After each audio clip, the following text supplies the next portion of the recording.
Bonjour à tous, je suis Gilles Mansillon. Je venais aujourd'hui pour vous souhaiter une excellente année 2017. J'espère que cette année qui arrive sera une année merveilleuse de joie, de bonheur, de santé, de prospérité, de créativité, de bonté, de développement, de nouvelles énergies, nouvelles sensations, mais aussi du succès, de la prospérité, de l'abondance, avoir ce qu'on a besoin en abondance et reconnecter avec ce pouvoir de la création qui est en nous.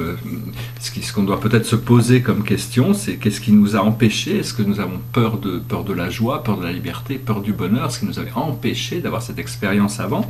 En réalité, ce qui nous fait peur, c'est plutôt l'inconnu, parce qu'on est un peu sorti de notre ancien modèle et on n'a pas encore vraiment complètement découvert le nouveau modèle. Donc il faut avoir confiance que si on se tourne vers la lumière, il y a tout un procédé qui est en marche pour vraiment nous révéler, nous activer des parties de nous-mêmes qui sont assez extraordinaires. Il faut reconnecter avec son âme parce que nous ne sommes pas encore complètement reconnectés, mais j'espère que cette année vous apportera cette connexion à votre âme, devenir un avec notre moi supérieur pour être toujours ancré dans ces énergies de la source qui est toujours en action, qui est toujours fraîche, qui est éternelle.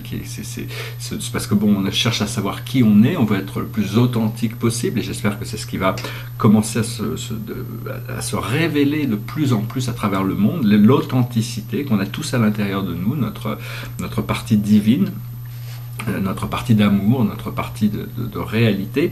Et donc c'est en reconnectant avec cette partie qui c'est vraiment le plus beau cadeau qu'on peut découvrir. Donc il faut vraiment faire très attention, à payer attention à nos rêves, à faire attention à tout ce que la vie nous envoie, être plus présent dans le présent, plus sensible.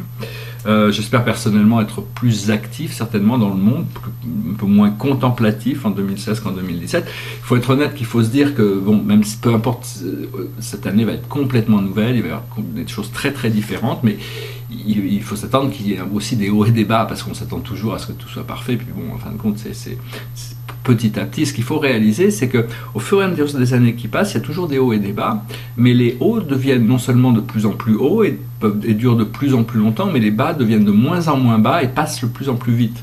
Donc il faut apprendre à danser avec ces énergies quand elles reviennent, mais elles peuvent se libérer très très rapidement.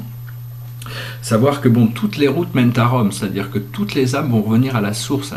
L'idée, c'est que il faut comprendre que la vie, c'est pas facile de la comprendre depuis le monde fini vers l'infini. Mais si on prend la conscience qu'au départ on était un être infini qui afin d'explorer, c'est fragmenté à l'infini. Mais il doit apprendre tout ce qu'il y a à apprendre et une fois qu'il a tout appris, il revient à sa source. Donc il redevient un avec l'un. Donc c'est vraiment l'amour et la clé, parce que si l'amour et la sagesse, disons que sont les deux clés, mais ça dépend de nos procédés de vie. Il n'y a rien qui nous est imposé. Il faut suivre notre direction intérieure et arrêter de suivre des choses du monde extérieur, parce qu'une fois qu'on suit cette guidance intérieure, on se sent beaucoup plus connecté. Mais ça dépend aussi de notre niveau, parce que on n'est pas tous la vie c'est sur mesure, c'est fait pour nous. En réalité, c'est ça qu'il faut célébrer, c'est notre présence dans ce monde, cette présence d'être vivant, d'être présent dans cette vie, d'être conscient. C'est très important, parce que il y a personne d'autre que vous qui pouvait jouer le rôle de vous. Et donc c'est très important de savoir qu'on dans tout l'univers, il n'y en a pas deux comme nous. Donc ce qui est important, c'est c'est pas juste de faire effet de présence, c'est bien, mais de pouvoir activer de plus en plus cette lumière pour se sentir motivé, inspiré à faire des choses qui vont nous permettre de laisser tous ces bagages qu'on avait accumulés derrière, parce que il y a beaucoup de vieilles âmes comme moi ça fait longtemps que je suis dans le samsara, et donc donc ça permet de rester très longtemps dans le samsara, ça permet d'accumuler beaucoup de sagesse, mais on accumule plus de bagages aussi. Donc tout le monde n'a pas les mêmes fréquences, et tout le monde, il faut accepter son karma, accepter sa vie, accepter ses énergies, et savoir que de toute manière il n'y a en réalité que l'amour qui est vrai. Donc il faut apprendre à faire son travail intérieur, se tourner vers l'intérieur, aller dans les espaces intérieurs et découvrir la présence intérieure aussi. Et donc c'est ça, il faut suivre la guidance de notre moi supérieur, de nos guides, ils sont là pour nous aider. Et puis bon, dans la réalisation spirituelle, notre âme, notre esprit, nos guides nous révèlent des choses extraordinaires parfois. C'est des visions, ça peut être des compréhensions, des choses qui se... Et donc, mais une fois qu'on a réalisé de quelque chose, généralement, on peut pas... si on est complètement intégré dans notre âme, on peut retourner vérifier plusieurs fois.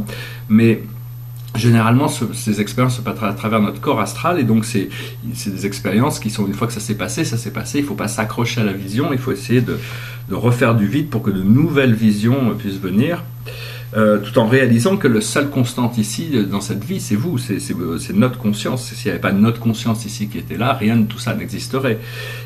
Et donc, bon, c'est ce qu'on a pris des accords collectifs pour partager cette réalité afin de la transformer.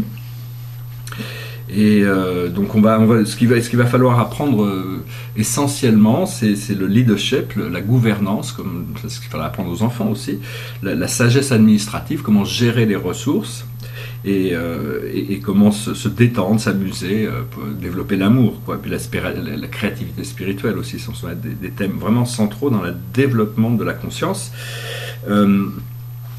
Parce que bon, tout ce qui après ça se dépend des croyances de chacun. On peut s'élever dans la conscience sans avoir de croyance en une intelligence suprême, mais pour ceux qui ont découvert cette intelligence suprême, on appelle la source, Dieu, enfin il a énormément de noms, cette source, ce créateur premier.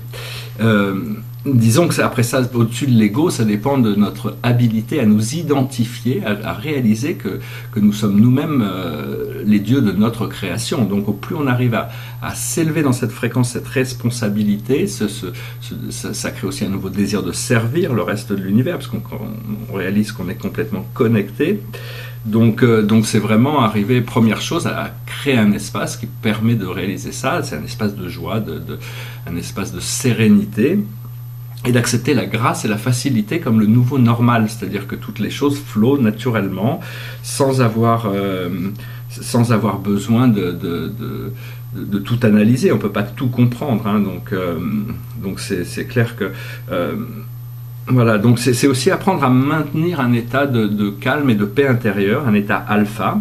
Donc pour ça, il faut essayer de s'entraîner, tous les arts martiaux, le yoga, la méditation, les exercices respiratoires ou l'auto-hypnose.